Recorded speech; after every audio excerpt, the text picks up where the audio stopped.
Welcome to the September the 20th, 1993 taping of It Happened in Grand Prairie, as we bring you the history of our city by some of the important people that have caused that history to happen. And we're doing our history tape number 206 today, and we're very privileged. We have a very special couple with us today, Mr. and Mrs. Fred Meadows, and we just want to welcome both of you to the set today. And Laverne Peterson Meadows, we're glad to have you front and center. Thank you. Wonderful. And Mr. Fred, how great to have you with us too today. Oh, it's just wonderful to be here. Wonderful. And these command performances are going to be real fun because we're documenting your history that is also woven into Grand Prairie's history. We're very delighted to do that. And let's start with you, Laverne, with your permission. We usually start with the fellas first, but we're going to let Fred rest a minute and get you. And would you look out into your camera and document your genealogy? Give us your parents' names, your brothers and sisters, so we can set this stage properly. All right. I was born in Hamilton, Texas in 1929. Sort of dates me, but I was. And I was the oldest daughter of Olaf and Laura Mae Ritchie Peterson. Peterson is a Norwegian name. My grandparents helped settle Hamilton County in the late 1800s, and I was born on a sheep and cattle ranch. Oh, how wonderful. And so I had a lot of pet lambs and, you know, stuff. All right. Did you have brothers and sisters? I had three. I was the oldest. I have had a brother, Henry. All right. He lives in Oklahoma City right now. All right. My sister, Wanda, lives in Austin. And my brother, Jens, lives in Pearland. All right, and born in Hamilton County, now that can take in a lot of territory. Was it in Hamilton proper, or was it in maybe a wonderful little community? A little community named Lund Valley. L-U-N-D? D-V-A-L-L-E-Y. All right, did you go to school in Lund Yes. Valley? All right, what kind of school was there? It was four-room schoolhouse, brick. It was two-story, and the top story had the auditorium to it, and the bottom had four classrooms. How wonderful. And how many teachers? Four teachers. All right. And in the latter part of I left Hamilton at 11. All right. And the last 4 years, there were only two teachers. All right. And two rooms. Where did you graduate from high school? Grand Prairie High. Grand Prairie High School. You came to Grand Prairie, Texas when you were approximately 11? No. We moved to Dallas. All right. And I went to Mount Auburn School and Jail Long Junior High and to Woodrow Wilson High 1 year. And then we moved to Grand Prairie. My dad had gone to work out here at North American. I see. And so we moved out here in 45. 1945 to Grand Prairie, Texas. April. Yes, and that was what grade in school? My junior year. Your junior year? Yes. Do you remember your principal or any of your teachers at Grand Prairie since you were the class of 45? Mrs. Woods was our principal. All right. Ms. Hazel Woods? I think it was Hazel. It's been right. so long ago. All right. And she was a sweet lady. Okay, and then graduating in 1945, you all have had your reunion this I year. graduated in 1947. 47, Yes, okay. yes. 1947 is the magic year. And we just had our 46th reunion in July. And we had, I think we had about 100 and some odd to graduate, and only 24 showed up at our reunion of our class. Of your class. We had 46, 7, and 8. The 3 reunions classes, together. together. Okay, that's wonderful. And we just had a good time. Well, since you're a gopher, I'm just really going to have to take this opportunity to pass you on a Grand Prairie High School Gopher Alumni Homecoming badge, and we want you to wear that after the show so that you can have that to wear around town, and people will ask you about that, and then you're going to beat the drum for us, aren't you? Well, thank you. Why not? All right. We're going to get back with you in a few minutes now that we've gotten you to Grand Prairie, because we want to ask you more about your Grand Prairie activities than the others. But now let's get to Fred L. Okay. Fred L. What does the L stand for? Fred Lee Meadows. Fred Lee Meadows. All right, look out into your camera and tell us all about your folks. Give us their name. Well, my daddy's name was Enoch Henry. Okay. And my mother's name was Eula.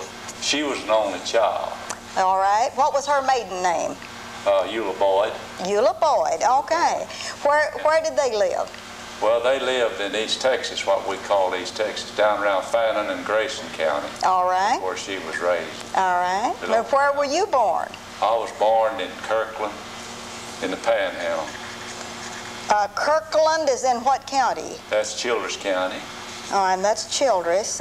All right, I'm writing all this down. This is good stuff. Okay, that's way out in West Texas, isn't it?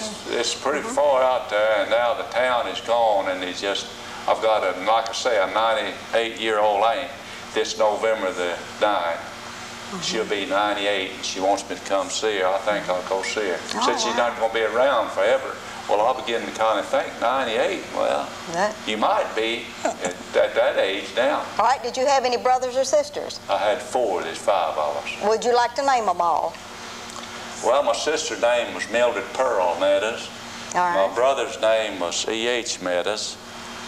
He finished at Denton College, and then the latest one was Bobby Ralph Meadows and Jewel Nell Meadows. All right. Were you the older, younger? I was oldest. You were the older young man. What'd your dad do for a living?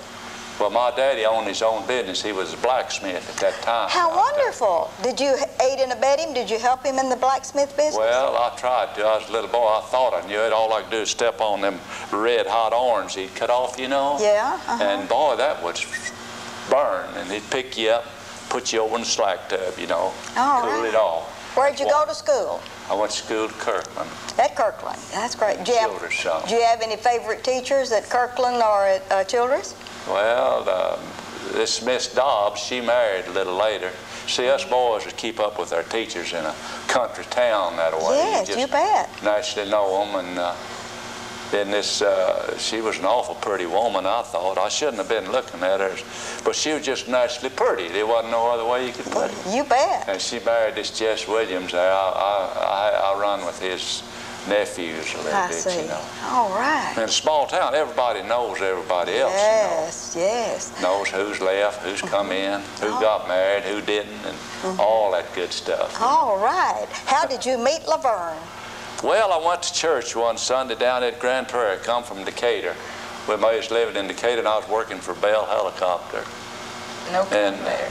Convair at that time, General Dynamics now. Yeah. I put in 40 years in aircraft. Yes. So that's how I got gray-headed.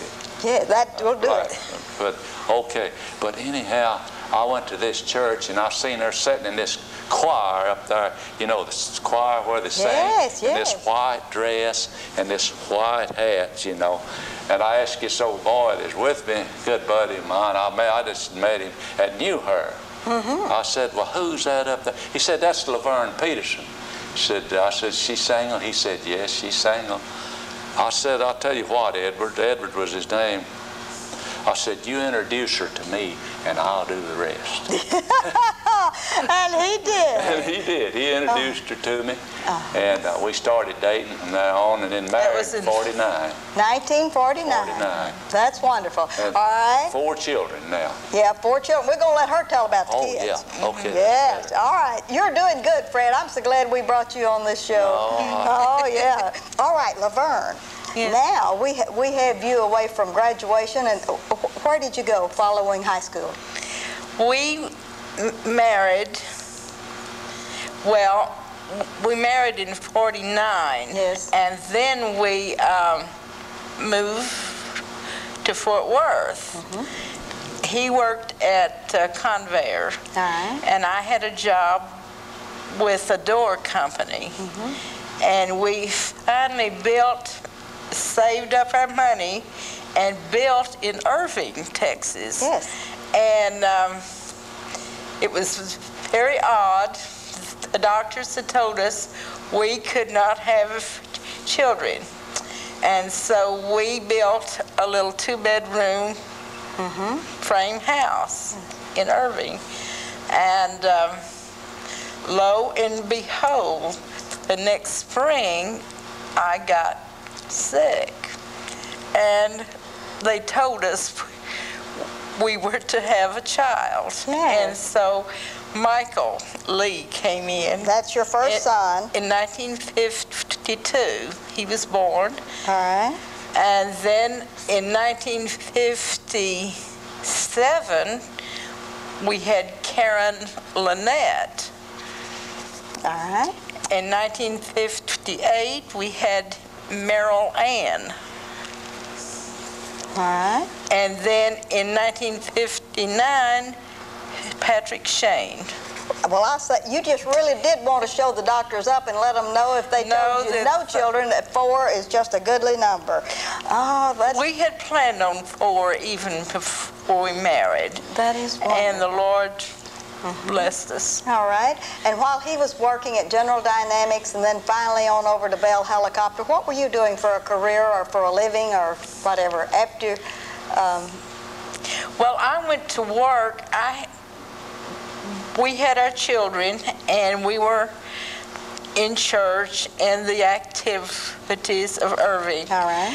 And finally, in 1962, meanwhile, we had moved to Denton, and I had gotten some college in at North Texas. And I have a natural writing ability, so in 1962, the editor of the Irving News called me up and asked if I would come in and interview him for a job as the woman's editor. Yes. So I did, and I took that job, put all of my children in a daycare, which wasn't done too much then. That is true. But I was sort of a pioneer, and we did. And I was the editor there. I was the woman's editor, club editor, and I did the church editor, and all of the news, you know, clubs and the gossip, everything. All the good stuff. In Irving for 4 years. That is great. That gave you a wonderful experience. Yes, didn't it? it sure did. Well, I'm a people lover, and I got to know a lot of people. Well, I do know that I have known of your parents longer than I knew you. Yes. Because your mother was very special to Fannin School. Yes. And the school system. Would you like to do a little salute to your mother at this time? Yes, I would. Let's show and tell a little, shall we? Okay. All right. Now, These are my parents. All right, On their can we 50th clue in on this and get a shot of Mr. and Mrs. Peterson? wedding. And what was his given name? Olaf. Olaf. That's Olaf and Laura. They called him Pete mostly at church and That's things. wonderful. All right. What else? And then this is her in her latter years. Mother served 18 years at Fannin as a lunchroom manager, and was very special to a lot of people. Oh, she certainly was beloved Yes. at Fannin Elementary. Yes, and she, her last 12 years, she had Alzheimer's. Yes. And I kept her in my home 6 years. I began a ministry called Meadow Lake Care Home. Meanwhile, I had worked in nursing homes. I had gone on back to Bible school and to college again and gotten degrees and all for a dietary manager in a nursing home. And so I had worked in nursing homes for about 10 or 15 years. And so when it came time to take care of my parents, I was ready. You were ready. You were ready. You were ready. My dad died in 1979 with cancer. All right. And we had the first hospice team in Dallas out in our home to take care of him. How wonderful. And so we... you pioneered there, too, I pioneered there. Then Mother began to go down in her mind and all. And the doctors had told me it was probably Alzheimer's, although a lot had not been known about that yet. So I quit my job and took her in, and the human resources called me and asked if they had heard of my large house out there on the lake and had heard I was taking care of my mother, and asked if I would open up a personal care home. And I thought, well, if I take care of one, why not 5 more, which they allowed me to. So we opened up Meadow Lake Care Home and took in 5 more ladies, and they stayed with us night and day and lived with us. And I did that 10 years. Oh, that is a very special work, labor of love. Well, it had to be the Lord helping. I love old people, always have. I guess it went back when we lived with my grandparents in Hamilton. We took care of them, and I learned to love old people at an early age. We're going to need to look in here and do some more show and tell, because we have only about 7 or 8 more minutes. Okay. And we want to go to all of these awards here and talk about your poetry. Okay. Yes, let's see. Let's show this. No one has ever seen the first Christian church back in approximately... Behind Watson's. That was 19... Northeast 4th and Church 48. Northeast. And they've had 2 or 3 buildings since that time. 2 more. Yeah, 2 more. Yeah, that's wonderful. All right, and we must show and tell your class picture that was recently taken. This for was the reunion. taken in at Holiday Inn in Arlington on the 31st of July. Yes. It was 24 of us in 1947 graduates. Yes. And we had a good time. Y'all had a good time. Oh, beautiful. All right, now I'm going to hold this in abeyance here a moment, but now let's show and tell. You're into poetry and you've been recognized nationally, regionally, and every other way. Internationally. Internationally. Also. What are these 2 little plaques? Let's start with those. These are Poet of Merit.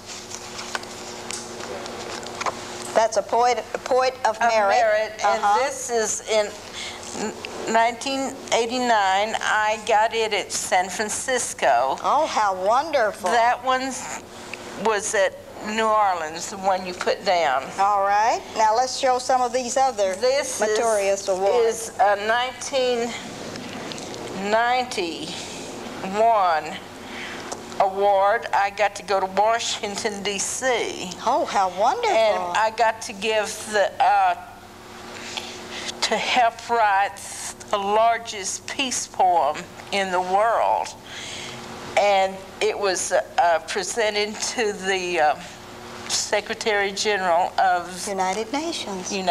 How wonderful. And this was an award I got for West Texas Boy. It's about Fred. All right, and how about the next This is one? our latest one, was the Editor's Choice I got from the National Library of Poetry in Washington, D.C. All right, and then there's one more wonderful award there that we need to talk about. This was my 1988 award. It was on the bottom. Okay. It was American Poetry Association. All right. And these are just some little books I edited on praise and worship. I told you I went to Bible school. That's it. And I'm a lady of the Word.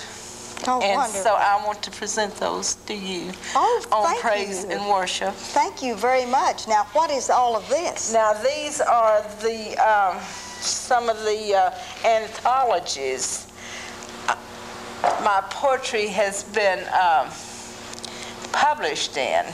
All right.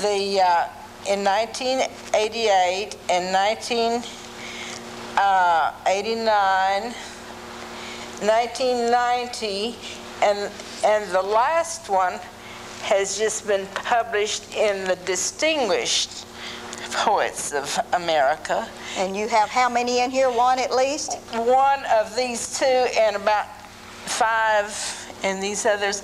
I've had about 25 in all. That is wonderful. So published.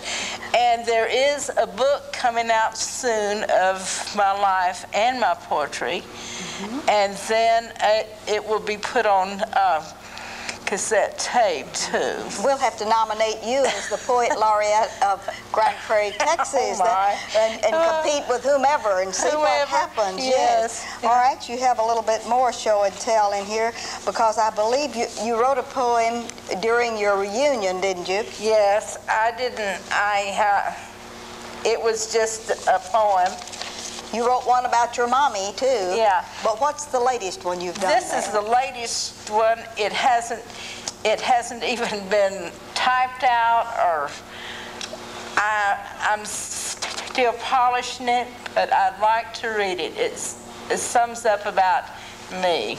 All right. And my life. It's entitled "The Sly Old Has-Been."